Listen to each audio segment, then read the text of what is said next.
अस्सलाम वालेकुम dear students. Class 11th economics का जो हमारा आज का टॉपिक है दैट इज सिंपल मेथड। हम पढ़ रहे थे census and simple method of data collection. Census method हमने लास्ट क्लास में पढ़ा था। आज हम सिंपल मेथड पढ़ने जा रहे हैं। सिंपल मेथड वो मेथड है डेटा कलेक्शन का in which data is collected about the sample on a group of items taken from the population for examination and conclusion are drawn on their basis. Simple method वो method है data collection का जिसमें हम एक sample select किया जाता है population से, एक ग्रुप ऑफ आइटम्स और सैंपल ऑफ आइटम्स सिलेक्ट किए जाते हैं फ्रॉम द पॉपुलेशन और द यूनिवर्स फॉर एग्जामिनेशन। यानी अगर सपोज फॉर एग्जांपल जैसे कि लास्ट क्लास में हमने देखा था एक कॉलेज में 2000 स्टूडेंट्स हैं। हम सभी 2000 स्टूडेंट्स को नहीं लेंगे, हम उनमें से सपोज फॉर एग्जांपल 200 स्टूडेंट्स को सिलेक्ट करेंगे या 300 स्टूडेंट्स को सिलेक्ट करेंगे।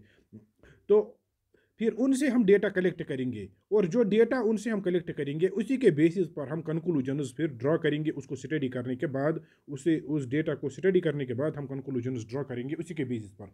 Simple method is widely used in our day to day life. Simple method जो है इसको हम वाइडली इस्तेमाल करते हैं यानी अपनी डे टू डे लाइफ में। तो फॉर एग्जांपल आप घर में किए कुछ खाना भी बनाते हैं, तो अगर आप सपोज फॉर एग्जांपल हम राइस जब घर में बनाते हैं तो आप पूरा राइस वहाँ पर टेस्ट नहीं करते हैं। आप कुछ ही उसमें से कुछ ग्रेन्स लेते हैं, कुछ दाने लेते हैं राइस के। जब आप राइस को बॉईल करते हैं एक यूटेंसिल में, एक बर्तन में, तो आप जब ये देखना चाहते हैं कि क्या ये अभी पक चुका है या तैयार हो चुका है, तो आप उसमें से कुछ ही ग्रेन्स लेंगे, कुछ ही दाने उसमें से उठाते हैं। तो फिर उसको चेक करते हैं क्या ये ठीक हुआ है या अभी इसको और यहाँ पर इस पे हीट पे रखने की ज़रूरत है। या इसी तरह से जब हम घर में टी बनाते हैं तो उसमें से सिर्फ हम कुछ ही यानी एक ही सिप लेते हैं, उसमें उसका शुगर लेवल, शुगर चेक करने के लिए या हम सॉल्ट चेक करने के लिए, ये देखने के लिए कि क्या ये अभी इसमें शुगर लेवल बराबर है या सॉल्ट लेवल बराबर है, तो हम एक ही सिप उसमें से यानी पीते हैं। या इसी तरह से जब एक इंसान हम में से कभी डॉक्टर के पास जाता है तो डॉक्टर उसको रिकमेंड करता है कि आपको ब्लड टेस्ट करना है, तो वहाँ पर उसको जब ब्लड टेस्ट किया जाता है तो पूरा उसका ब्लड ड्रेन नहीं किया जाता है, बल्कि उसको सिरेंज से एक सिरेंज लिया जाता है या कुछ ही ड्रॉप्स उसके ब्लड के लिए जाते हैं और उसके बेसिस पे उसको फिर टेस्ट किया जाता है। अब हम देखते हैं कि सूटेबिलिटी क्या है इस सिंपल मेथड की। Simple method is particularly suitable when the size of population is very large. तो सिंपल मेथड उस वक्त इस्तेमाल किया जाता है जब पॉपुलेशन साइज बहुत ही लार्ज होता है। High degree of accuracy of data is not required और इज नॉट नीडेड। यानी हमें high degree of accuracy data में यानी वो उसकी ज़रूरत नहीं है, यानी फेयर डिग्री ऑफ एक्यूरेसी होनी चाहिए but high degree of accuracy is not needed. Intensive examination of diverse items is not required और इसी तरह से हमें इंटेंसिव एग्जामिनेशन डाइवर्स आइटम्स की भी ज़रूरत नहीं होती है, यानी हर एक डाइवर्स आइटम जो है उसकी इंटेंसिव एग्जामिनेशन करें। क्योंकि यहाँ पर हम देखते हैं कि चूँकि आइटम्स मोस्टली सैम्पल मेथड में डाइवर्स नहीं होते हैं, ये होमोजीनियस आइटम्स होते हैं, इसलिए इनमें डाइवर्सिटी कम होती है। तो इस वजह से भी हमें इनमें इंटेंसिव एग्जामिनेशन की ज़रूरत नहीं होती है। When different units of the universe are broadly similar to each other, यानी ये हम उस वक्त इस्तेमाल करते हैं जब डिफरेंट यूनिट्स जो यूनिवर्स के broadly similar to each other होते हैं, एक दूसरे के यानी जैसे होते हैं, यानी इनमें होमोजीनिटी हाई डिग्री की होती है। Merits of the simple method, some of the principal merits of the simple method are as under. First important merit of the sample method is that it is economical. Sample method of investigation is economical, yani it requires less time, less expenditure and less cost because only some units of the population are studied, because we require only some of the units of the population to be studied. तो इसमें हम सभी units को study नहीं करते हैं, कुछ ही units को हम स्टडी करते हैं, इसलिए इसमें कॉस्ट भी कम आता है।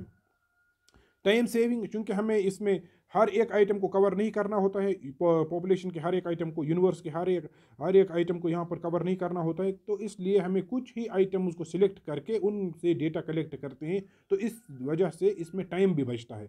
In this method only limited number of the items are investigated, as such the process of investigation is time saving not time consuming. तो इस वजह से फिर process of investigation time saving होती है, टाइम कंज्यूमिंग नहीं होती है। Identification of error, because only a limited number of items are covered, errors can be easily identified. चूँकि यहाँ पर कुछ ही आइटम्स हम कवर करते हैं, लिमिटेड नंबर ऑफ आइटम्स हम कवर करते हैं इन्वेस्टिगेशन में, तो इसमें एरर को भी आइडेंटिफाई किया जा सकता है, इजीली आइडेंटिफाई किया जा सकता है। To that extent sampling method shows better accuracy, तो इस वजह से हम देखते हैं कि सैम्पलिंग मेथड में ज़्यादा एक्यूरेसी आ जाती है। Large investigations, sample method is more feasible in situations of large investigations.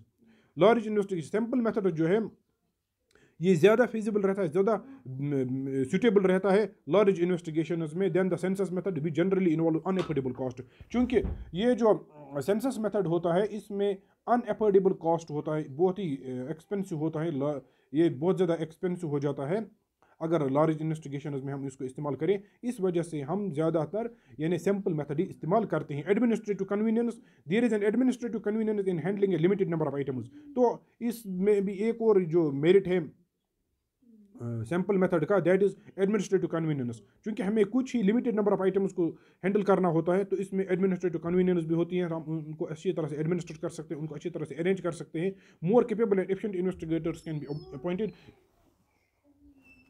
इस वजह से हम मोर कैपेबल और एफिशिएंट इन्वेस्टिगेटर्स को अपॉइंट कर सकते हैं, क्योंकि हमें कम इन्वेस्टिगेटर्स की ज़रूरत होती है, इसमें नंबर ऑफ आइटम्स भी स्मॉल होता है, तो हम अच्छे इन्वेस्टिगेटर्स को अपॉइंट कर सकते हैं। More scientific according to Fisher sample method is more scientific because the sample data can be conveniently investigated from various angles, क्योंकि सैम्पलिंग मेथड ज़्यादा साइंटिफिक होता है ये इस वजह से, क्योंकि सैम्पल डेटा जो है, क्योंकि ये लिमिटेड नंबर ऑफ आइटम्स होते हैं, इनको हम कन्वीनियंटली इन्वेस्टिगेट कर सकते हैं डिफरेंट तरीकों से, डिफरेंट एंगल से। Demerits of the sampling method, yet there are some demerits of the sample method as under, कुछ डिमेरिट्स होते हैं सैम्पलिंग मेथड के जो यहाँ पर दिए हुए हैं। Partial, it is only a partial investigation of the universe. First and the most important demerit of the sampling method is that it is only a partial investigation. It is not the full investigation of the universe. It is only a partial investigation. क्योंकि हम सभी units को cover नहीं करते हैं, in universe के सभी items को कवर नहीं करते हैं, हम कुछ ही आइटम्स को कवर करके उन पे इन्वेस्टिगेशन करते हैं, इसलिए ये फुल इन्वेस्टिगेशन नहीं होती है, ये हम कह सकते हैं कि एक हाफ इन्वेस्टिगेशन होती है, पार्शियल इन्वेस्टिगेशन होती है। The investigator's bias in the selection of the sample is not ruled out. यहाँ पर इन्वेस्टिगेटर जो होता है उसकी बायस भी हो सकती है, उसकी भी यहाँ पर कुछ इन्फ्लुएंस हो सकती है सैंपल को सिलेक्ट करने में, उसको भी हम रूल आउट नहीं कर सकते। वो भी हो सकता है यहाँ पर कि वो अपनी बेसिस के बुनियाद पर, यानी अपनी या अपनी डिस्क्रिशन के बेसिस पे या अपनी चॉइस के बेसिस पे सैंपल को सिलेक्ट करे। अकॉर्डिंगली द रिजल्ट्स में बी बाइस्ड एज वेल, अगर उसने अपने मर्जी के मुताबिक, अपनी बाइस के मुताबिक सैंपल को सिलेक्ट किया तो उससे फिर रिजल्ट्स भी बाइस्ड आ सकते हैं, रिजल्ट्स भी हम देख सकते हैं कि उनमें भी कुछ डिविएशंस हो सकते हैं। Wrong conclusions, if the selected sample does not represent the characteristics of the universe the study may and up with wrong conclusions.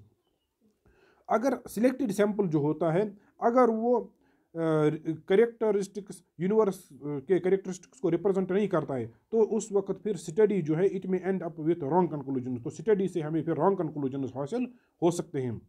यानी अगर हमने सिलेक्टेड सैंपल जो होता है, अगर उसने यूनिवर्स के कैरेक्टरिस्टिक्स को रिप्रेजेंट नहीं किया या उसने वो यूनिवर्स के कैरेक्टरिस्टिक्स को रिप्रेजेंट नहीं करता है, तो स्टडी जो है उससे रॉन्ग कंक्लूजन्स भी हासिल हो सकते हैं। Difficulty in selecting representative sample, it is not very easy to select a sample which would represent the characteristics of the entire population, और ये भी आसान नहीं है कि हम एक ऐसा सैंपल सिलेक्ट करें जो पूरे एंटायर पॉपुलेशन के कैरेक्टरिस्टिक्स को रिप्रेजेंट करे, ये भी एक बहुत ही डिफिकल्ट प्रोसेस होती है।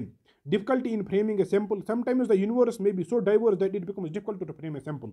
हाँ, कभी कभी अगर यूनिवर्स डाइवर्स हैं, हिटेरोजीनियस आइटम्स है यूनिवर्स में, तो उस वक्त बहुत ही डिफिकल्ट हो जाता है कि एक सैंपल को फ्रेम करना जो पूरे यूनिवर्स को रिप्रेजेंट कर सके, क्योंकि हम कहते हैं कि सैंपलिंग मेथड उस वक्त अडॉप्ट किया जाता है जब आइटम्स ऑफ द यूनिवर्स जो होते हैं वो होमोजेनियस हो, जो हाई डिग्री, जिनमें हाई डिग्री ऑफ सिमिलैरिटी हो, मगर जब उनमें हेटेरोजेनिटी या बहुत ज़्यादा वाइड डिफरेंसेस हो तो उस वक्त सैंपल को फ्रेम करना मुश्किल हो सकता है, जब उनमें हेटेरोजेनिटी, जब उनमें यानी डाइवर्जेंस हो। स्पेशलाइज्ड नॉलेज, ये हम देखते हैं फिफ्थ डिमेरिट है इसका, sampling involves a set of technical procedures. Sampling में एक सेट ऑफ टेक्निकल प्रोसीजर्स की ज़रूरत होती है। One must have the technical knowledge of choosing a representative sample from the universe. एक इंसान को टेक्निकल नॉलेज होनी चाहिए कि how to choose a representative sample from the universe. कि हमें पता होना चाहिए कि यूनिवर्स से हम कैसे एक रिप्रेजेंटेटिव सैंपल को चूज़ करें। Persons who are well versed with all the techniques of sampling are not easily available. तो ऐसे लोग जो वेल वर्सड होते हैं, यानी जो हाईली क्वालिफाइड होते हैं टेक्निक्स ऑफ सैम्पलिंग में, जो टेक्निक्स ऑफ सैम्पलिंग को अच्छी तरह से जाने, ऐसे लोग बहुत ही कम अवेलेबल होते हैं। इससे पहले फिर हमें लोगों को इसकी नॉलेज देनी होती है, इसकी ट्रेनिंग देनी होती है, तो इस वजह से इसके कुछ ये डिमेरिट्स थे। तो इसके बाद हम देखते हैं कि essentials of the sample next class में, और कुछ और टॉपिक्स इसके रिलेटेड। तो ये था हमारा आज का टॉपिक। तो इसको तब तक आप रिवाइज कीजिए, और अगर आपके पास कोई क्वेश्चन हैं या कुछ ये क्वेरीज हैं, तो आप उनको व्हाट्सएप ग्रुप में डाल सकते हैं। और वैसे भी एक लेक्चर्स जो है आज हम फ्रेश बना रहे हैं, तो ये पुराने लेक्चर्स नहीं हैं बल्कि नए लेक्चर्स हम बना रहे हैं। अगर स्टूडेंट्स इस सिचुएशन में है कि वो जूम क्लास ले सकें, तो हम उनके लिए उसको भी अरेंज करेंगे, जूम क्लास ही फिर हम कल से लेंगे उनको। तो उसके लिए हम उनको एक टाइम रखेंगे, एक पर्टिकुलर टाइम जिसमें वो उसको फिर मीटिंग को ज्वाइन कर सकें।